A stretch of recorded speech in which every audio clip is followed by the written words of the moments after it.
Okay, so we're back at it. We're back at it. And anybody that's new to the channel, we did a rescue on this Cub Cadet, and we got it running, and we got it charging. Things sounded great. And we can't get the PTO to work yet. We're working on that. We did some troubleshooting in the last video that led us to believe coil pack, one of the coil packs, the driver's side was bad.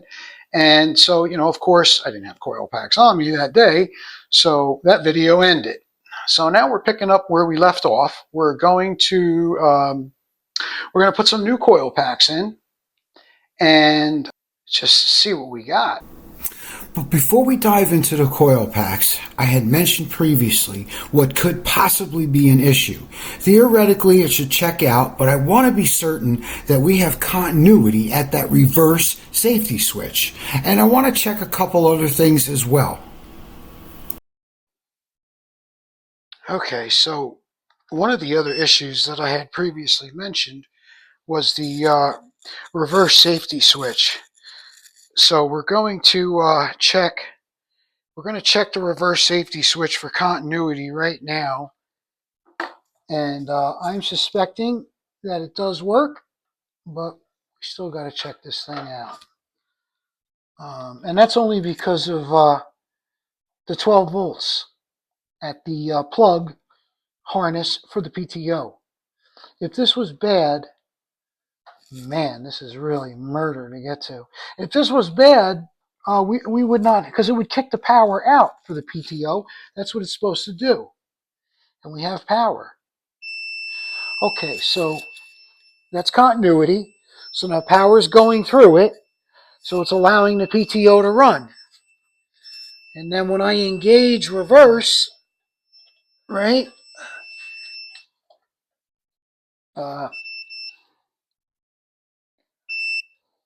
Okay.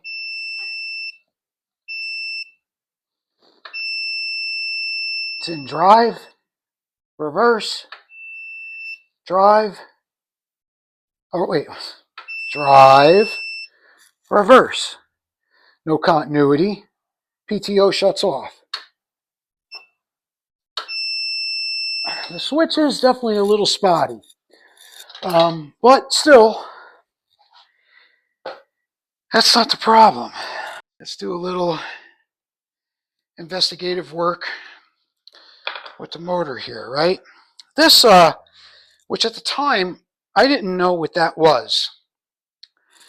This is a fuel shutoff, right? And when I first realized that this was plugged in, but it wasn't really plugged in, so I'm thinking this might be bad. Again, all these switches and safety switches, right? Because the machine runs. If I'm correct, when this has power, there's a little device in there, probably like a little plunger type doohickey that comes out to let the machine run. When you shut the machine off, it loses power and the thing pops back out, and that's the fuel shutoff. It's going into that main jet or whatever. I think it's a main jet, goes in and doesn't allow fuel to pass through it. So let's see, the coil wire, the white wire, this should check out because the machine ran.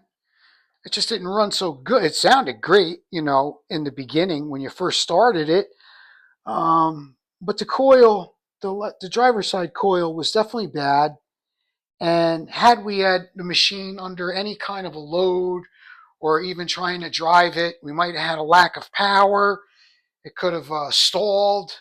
You need good coils to, have the machine run right. Just sitting here idling sounded great, ran fine. I was really impressed. But when we did the coil test, we seen right there and then that this left side coil, it wasn't too copacetic. So continuity and the white wire continuity. Right, so that one checks out. The purple wire that turns into the blue wire, not this blue wire, turns into the blue wire right here at the harness. Well, it's actually blue and purple. We know that's good, because we got the machine charging. And that's the wire that goes back to the key. So that's working. And then I have these two. You got to look at this. You guys got to see this. I just didn't I still don't understand why it's so important to have this here, but we've got these two wires that come off the plug, right? And it's those wires right there, that one and that one. The ones in the middle, these connectors are that red wire, right? And so check it out. They look like resistors, and then these two wires go into one. So I guess what's supposed to happen here is that's power coming in, but then it hits this fuel shut off, but it's also returning back, right? Let's see. The orange wire and the two reds, right? The orange wire, oh yeah, that's the wire back to the PTO. Huh, okay, so, but anyway, so let's check that wire. We should have continuity there. All right, let's get this back in the old device here so I can get my hands back. All right, and all right, we'll start from the beginning. So yeah, there's continuity there. Okay. Uh-oh. All right, well, so there you have it. Yeah, this is all going to check out now, guys. We're going to take this off. We're going to take a look at it, inspect it, and check it. There's no way this could be working, and it's broken in the run position because the machine runs. And it's not working properly because there's no power getting to it. There's no power coming from the plug going through the resistors and getting to that. So that's weird how that was kind of like not plugged in, but plugged in. And all right, so I had unplugged it with the machine running, and that's why it didn't do nothing. When you unplug this, that should kill the machine. That's your fuel shut off. So if you take power away from it, that thing should shoot back in the off position, stop fuel from getting down in there, and it should shut right off, and it doesn't. Anyway, I just noticed something. We've got a broken intake bolt right there, and I guess, that's a bummer, but it shouldn't be that bad because once I take the rest of the bolts out and get all this fun stuff off of here, that should slide off of here and that bolt will look like a stud. I should be able to get that out. It shouldn't be, oh gosh, right? It shouldn't be a big deal. Okay, so I did get the intake off, and boy, did I guess I got really lucky. So it turns out that that was not a broken bolt. That bolt had fell out quite some time ago. You had saw in the earlier shot here that when I gave you a peek inside that hole, it really looked like a broken bolt. But no broken bolt, and that was just dirt that was in there. So it's good that we got it off, I got some new gaskets, and we've cleaned up those surfaces pretty good. They look good. And same thing on the intake over here. I got those cleaned up good. So what we're going to do, though, is we're definitely going to check this fuel shut-off switch to see really what's the deal with that. I'm very curious. So that's what we're going to do right now. Get you guys set up there so you could see what we're doing. And we're going to get this off and we're going to test it we're going to inspect it and test it and see where we're at. You know, as long as you're getting 12 volts to that, everything should be good to go. Pretty tight for a screw. And I'm glad that they're just coming out. So we'll get these out and see what the deal is here. I'm really anxious to see, because the machine ran. This thing has to be stuck in the in position. It's gotta be. It's not. So how the heck is this thing running?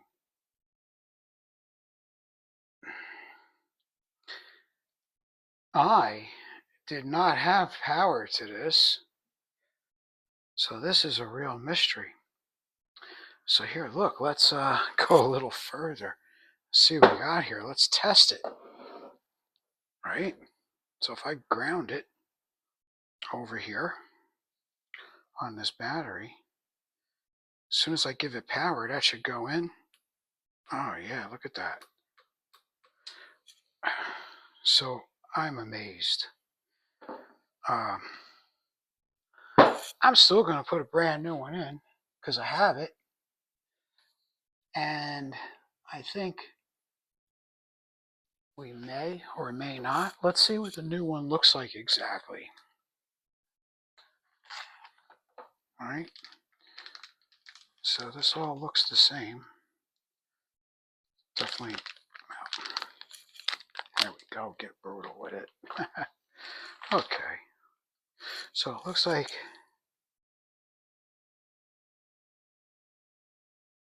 the same deal here. But then again, oh yeah, no, it's fooling me. That this edge here is all that brass edge, right? And then it's beveled. It's the same one. So it looks like there's 3 O-rings just above it. But the mystery is, what's going on? It's not supposed to run unless it's got power, and it wasn't getting power. How could it have been getting power, right? Because I showed us earlier, right? Where are they? So these fellas, right, had no continuity, you know, only up to it. So this side's got continuity.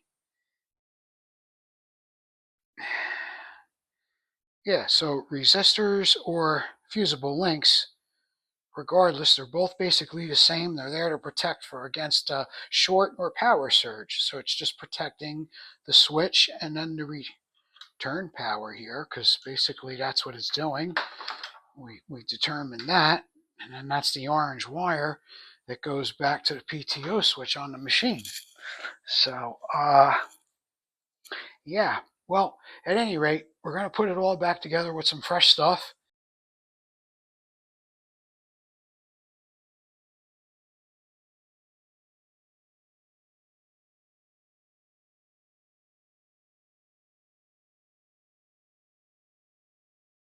All right. Well, let's see if we can pop that out of there. A little bit of leverage here. Came right out.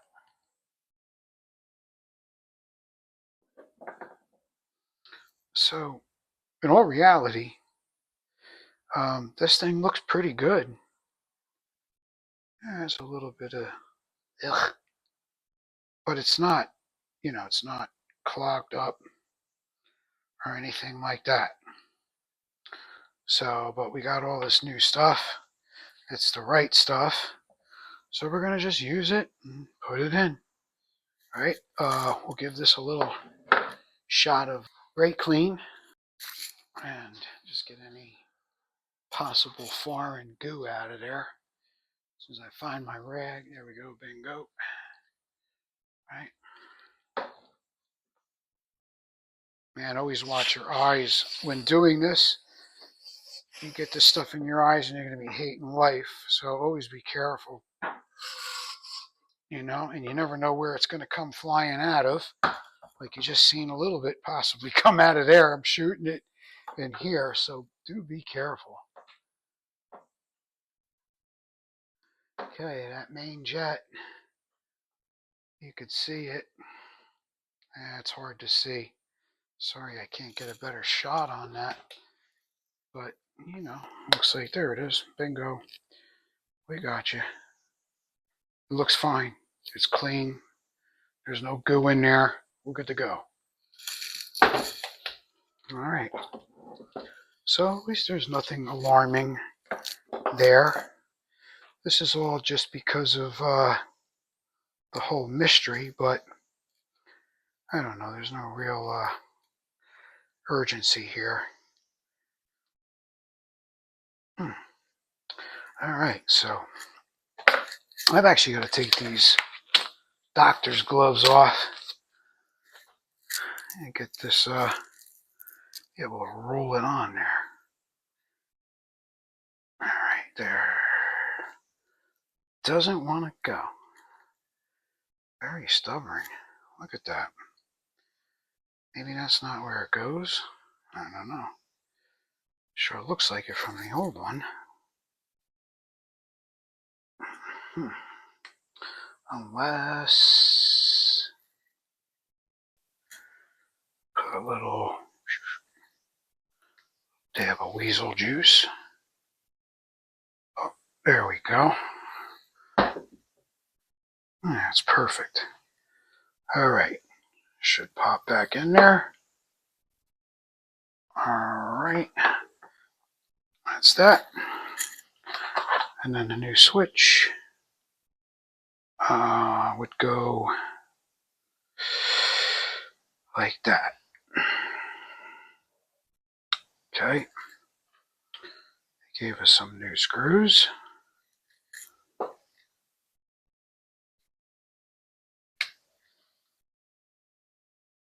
I'm not going to put anything on this.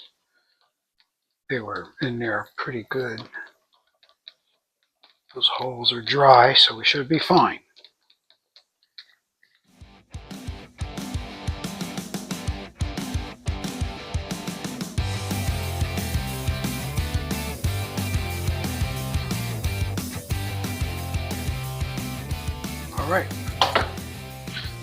All right, so we got a new fuel shutoff.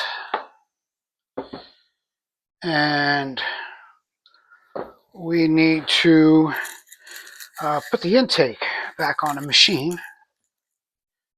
So we're going to do that. I think what I'm going to do is I have these new gaskets. Naturally new. We're not going to try to get stupid here. So, okay, they fit nice. And I think I'm going to put just maybe a little film of gasket sealer on there just to hold them in place.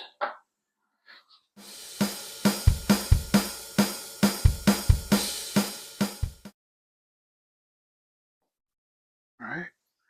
Nothing crazy. Very, very thin.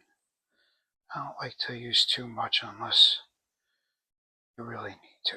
So these surfaces look good. They're nice and flat. They should all seal up really nice.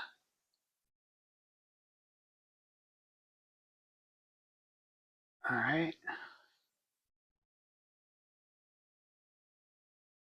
Okay, so if you could see that, it's very, very minimal amount. All right, and that's all we're doing. Just hold it there. Okay.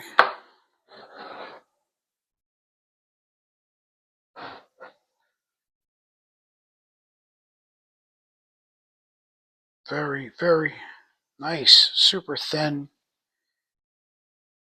Just barely anything there, but evenly applied. Which is just easy to do with just a little dab on your fingertip. Work around it. Shouldn't have any problem. And there you have it. So now, right, bolts. We got the bolt that we needed. That was the closest replacement I could get to that. So, and I did clean the holes out really good, and we're ready to stick it back on there. So, okay, I want to show you. Let's make sure. You know, you can see that that gasket is in place. Right? You can tell it hasn't moved, and they're okay. You can just barely see them, that little gray line between the two surfaces, and we're good. So now snug them up, and that should not be a problem.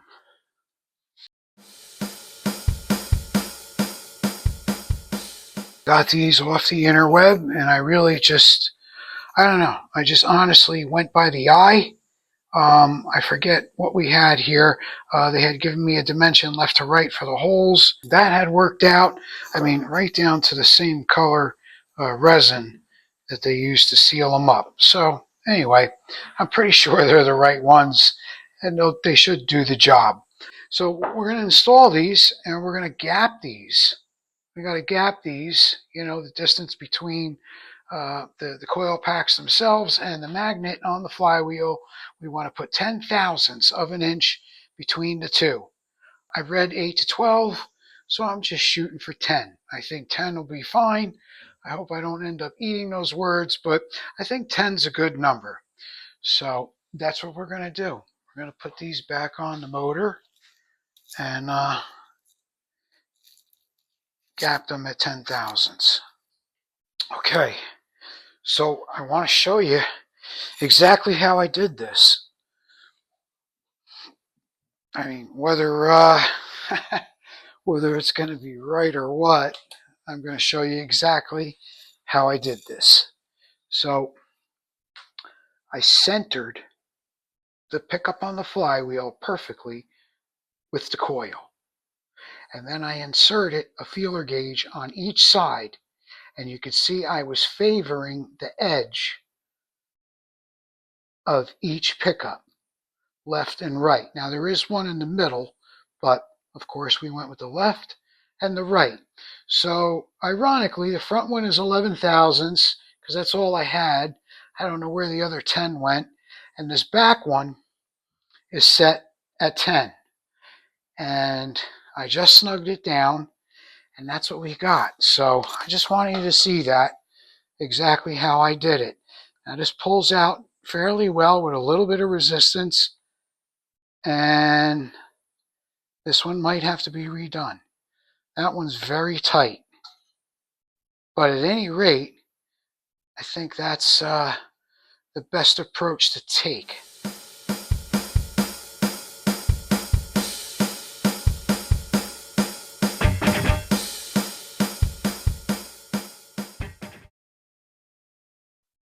All right, so we got it all buttoned up. You know, it's all ready to go. Flywheel shroud is on. Everything is secure. I even put the voltage regulator back on. Okay, and that was that blue and purple wire that I had referred to. I never specified, you know, when we were checking continuity, all the wires back there, that I never really specified that was the DC wire that comes out of the voltage regulator, and that, you know, follows that trail back to the wire plug, the engine plug, and then up through the harness and back to the key switch, and that's your charging system, basically. Anyway, so ready to put the motor back onto the machine. I had to do this with a longer bolt that I dug up out of my stuff to you know, go from the valve cover bolt. I couldn't use this anymore, didn't want to, because I only have one bolt, you know, that's where that was. And of course this was basically, you know, one of the engine lift brackets. So, but I've got it over here and right there, and I did put a you know, so it's snug, so it doesn't want to snap the bolt because it's longer.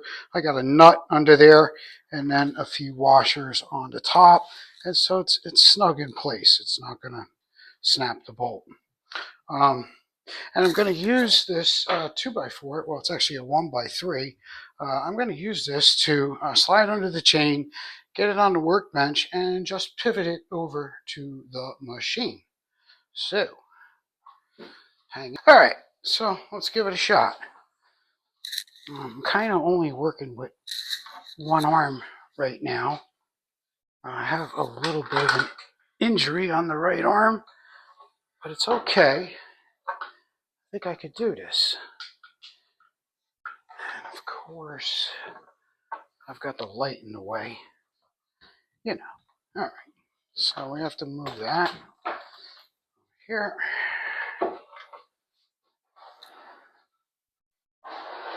And let's see. I'd imagine like right around there. And let's see what it feels like. Well,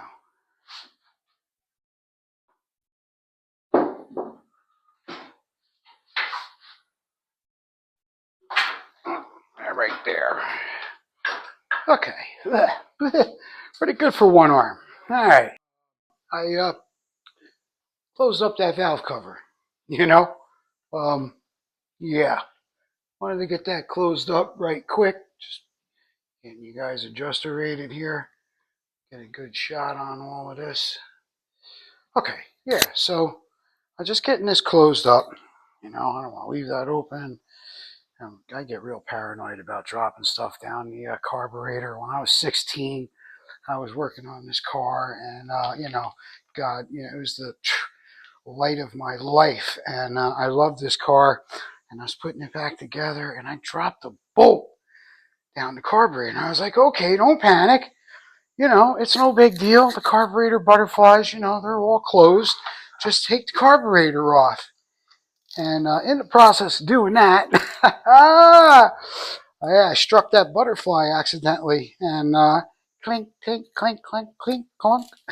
So I had to take the engine apart to get that bolt back out of the engine. So I don't know. I guess that kind of haunted me like forever.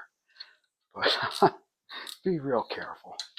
Don't drop nothing in the engine other than oil. Anything else, it's probably not going to like it. All right, so yeah, that was the first order of business. Right there, get that thing closed up. And so the name of the game right now is to just basically get this thing, you know, all back in place. Bolt the engine down, the throttle and choke cable, of course, the starter motor, the fuel line, and the wire harness. And at that point, we can fire it up and see what we've got with this PTO.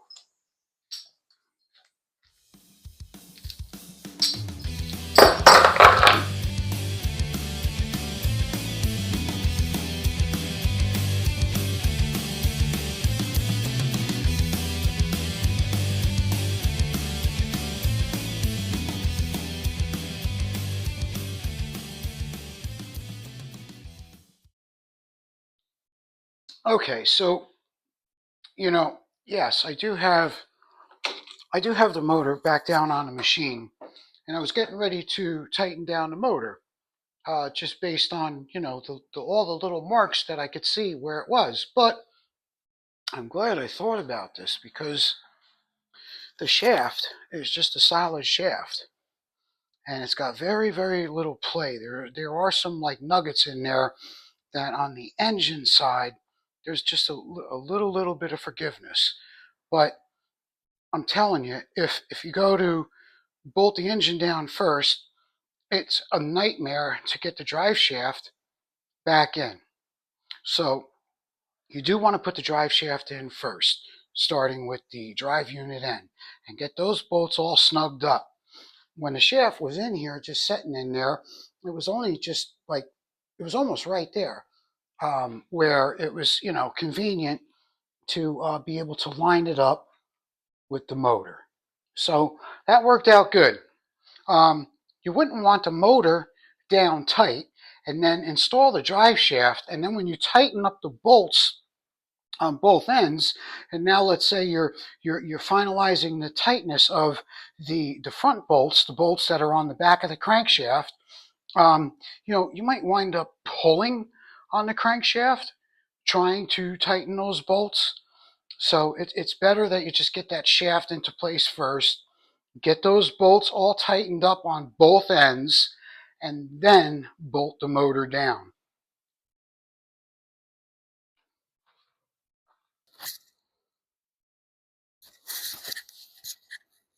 Okay, so that's what I did.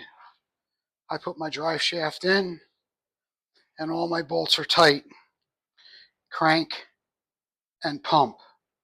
So then after I did that, I had to fiddle around a little bit, but I got all of my engine down bolts in. These two on this side that are a little tough to see, pinky and index finger, not a big deal. And same thing over here, you know. So the machine, the motor, when the shaft is connected to it, it has a little bit of left and a little bit of right movement. So, you can wiggle it around. These down bolts that line up with the holes, they're pretty much on the money. You get those 4 bolts in, and you're good to go. Your motor is where it's supposed to be.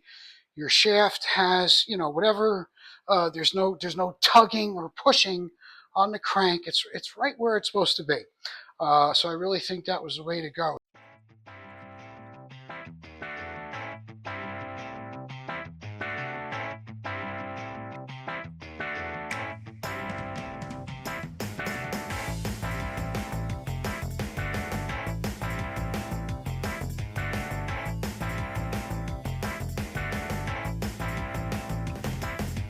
Is that one? No, what happened to that one? Who took my wrench? Somebody take my wrench. So here's a little something to keep in mind. When you're changing your oil sensors, make sure that they are down enough so your connector isn't interfering with your air cleaner pan. Make sure that sensor is screwed in enough, and take a good look at it with a flashlight. Make sure you got a little bit of room.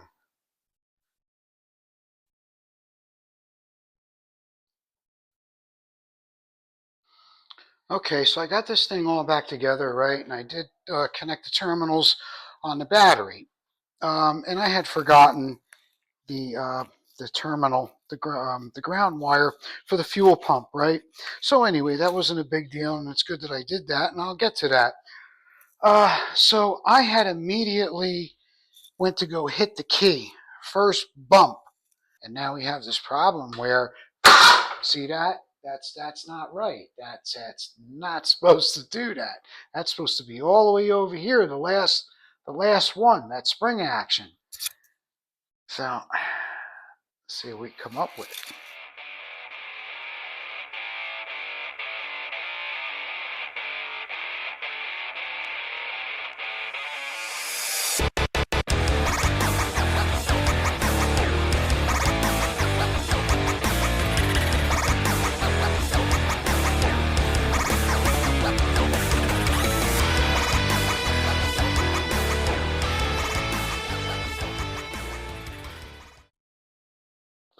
Okay, so let's update the situation. So going back to the PTO, because that's the whole issue here. I kept saying the blue wire, how to get power to the blue wire.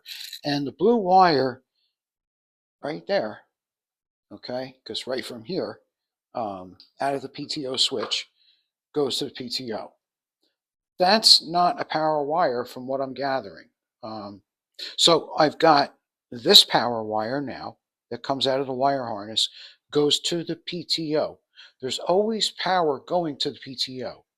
And not until you go to call for the PTO to turn it on, okay, and let's see, is the key on? Key is on right now. And I go to hit that PTO. If you listen, there you go. There's the PTO locking up. There it is disengaging. So we got the PTO figured out from what I can see. Okay, red wire is power. The blue wire just completes the circuit when you call for it at the PTO switch. Now going back to start mode, when I first, because don't forget, this all started with, eliminating the resistor. So we had to cut one of the wires to stop that circle of current.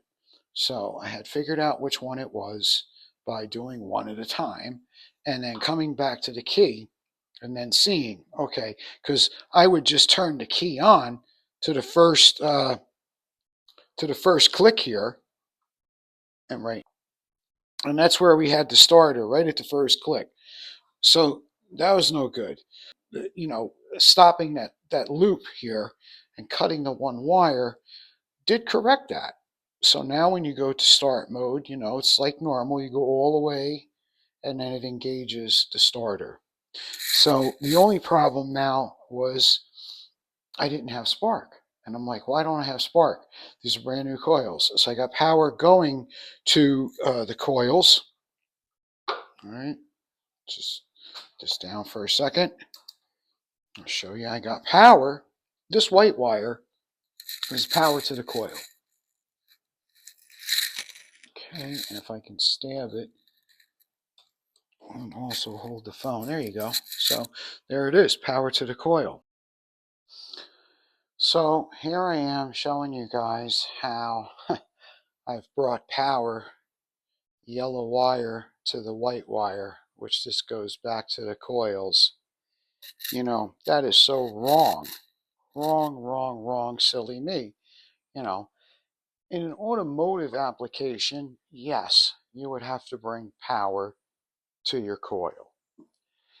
These coils have magnetic pickups. They generate their own power as the flywheel spins and the magnet goes across and hits and makes contact with the pickup on the coil. That's what makes spark.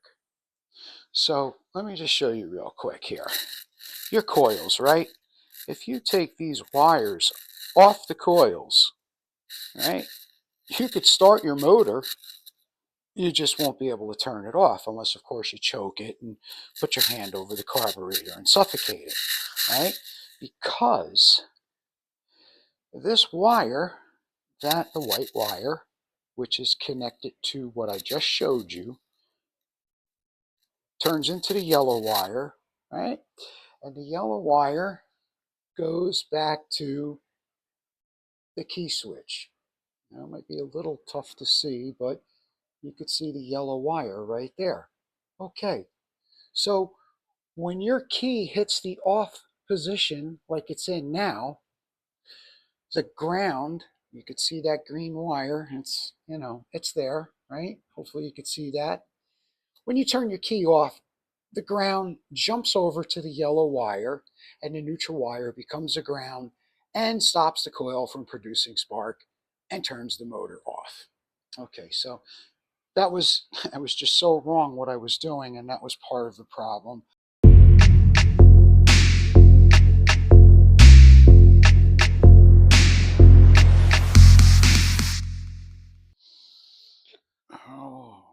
Okay, so I've actually got the key switch back up in place. Just for now. Don't know if it's going to stay there, but I think I might have it figured out. The loop, the power loop, where we had originally cut the resistors out of, right? So that was the primary power that had gone up to this fuel shutoff switch. Okay, and then when it hit that switch, it came back and then just basically went back through the system power. It's just a loop of power. But we cut that loop. We eliminated that loop because, again, it was just for that switch, and it seemed to be a problem here with the resistors being out of the picture now. So what I did is I took a wire from the fuel pump switch. So when the fuel pump gets power, the fuel cutoff switch also gets power and opens up. so it can get fuel and run.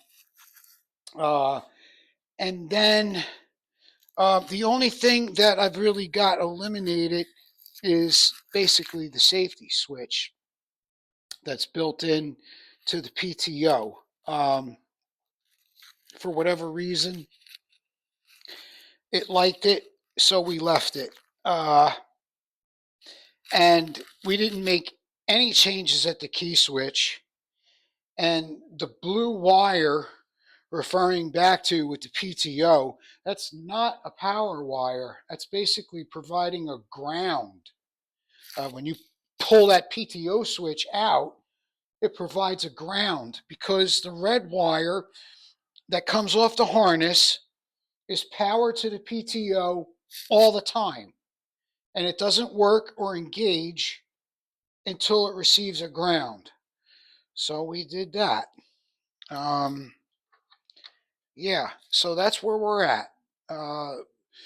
Coil packs are in, everything's like ready to go here. I don't really have it all together because of the trouble that we've had with it. So I didn't even install the flywheel shroud on. I'll show you that.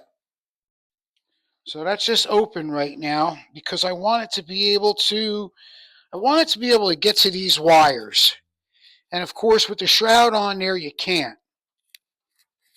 And so what I did was, because we had to get the voltage regulator back on and it needed a ground. So I just got a longer screw that I just happen to have and popped one into where the shroud would mount anyway. So the voltage regulator is mounted. It's got a good ground. That's hooked up. We shouldn't have any issues with that.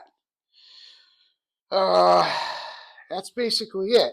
I've been working away at this, and it is another day, of course. I did have to call it quits. It's really been picking away at my brain, but so with having to eliminate the resistors out of the wire harnesses, threw a little bit of a wrench into the works. I can't even say I'm 100% sure that I have this right, but we're hoping for the best, because nothing else has been hacked up. What was hacked up, we corrected when we installed the key switch and got rid of the push button and got it charging again, all that good stuff. So that was the only issue, those resistors. So now we eliminated that circuit, created a new circuit that works off of the fuel pump for that fuel shutoff switch. And with the new coil packs in place here, we should be pretty good to go. And also eliminating this circuit, let's not forget, this is what had the starter just engaging as soon as we would hit power. Right there, first click, the starter would be going berserk right now. So now the starter is not on. Obviously, it's not turning over because we eliminated this circuit. Because that circuit is the two red wires. And that one red wire also hits with the blue wire. Okay, there it is. It goes right to the solenoid. So naturally, without a resistor coming back, it was getting power as soon as you would put the key on. So that was no good. So that was the culprit to the whole situation from what I could tell. I've got my fingers crossed. We're going to push this baby outside, start it up, right? Fingers crossed. Start it up, charging, and a PTO that'll engage.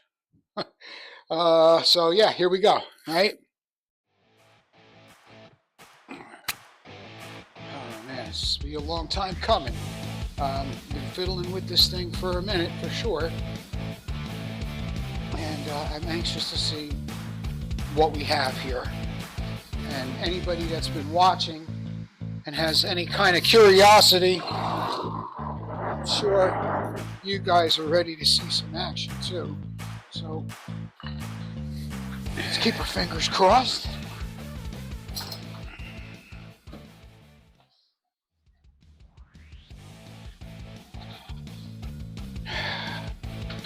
Alright. Alright. Here we go. Fuel pump on. Key. Little chokage. Whoa. Here we go. Wow. She started right up. Choke is fully off. Wow. Yeah, man. Okay. Oh, God, I'm even afraid to do this. Two things. Let's see if it's charging.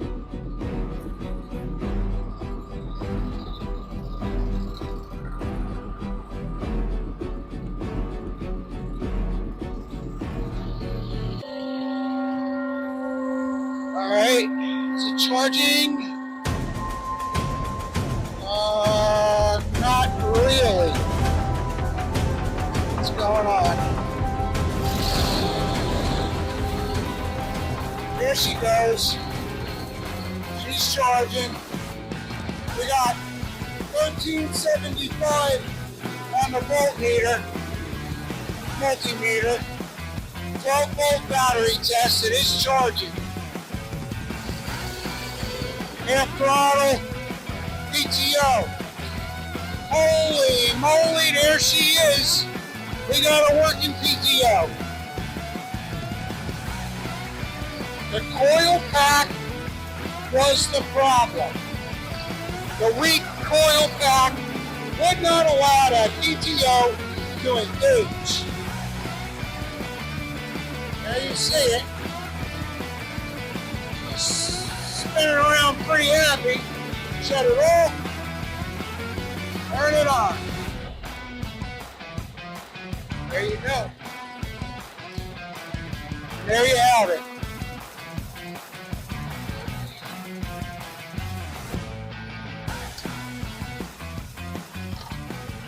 And the key works properly for shutdown. Goodness. How about that? So there you have it, guys. A weak coil pack will definitely stop your PTO from engaging. Here it is, right here, right now. We just finally got through it. It's been a long struggle, but now we've got it running. Keep it running, charging, PTO working. I'll tell you what, be looking out for that next video that comes out when we change out that hydrostat power unit and get this thing driving. Thanks for watching, guys. Appreciate it always. Share, like, and subscribe. Thanks so much for watching.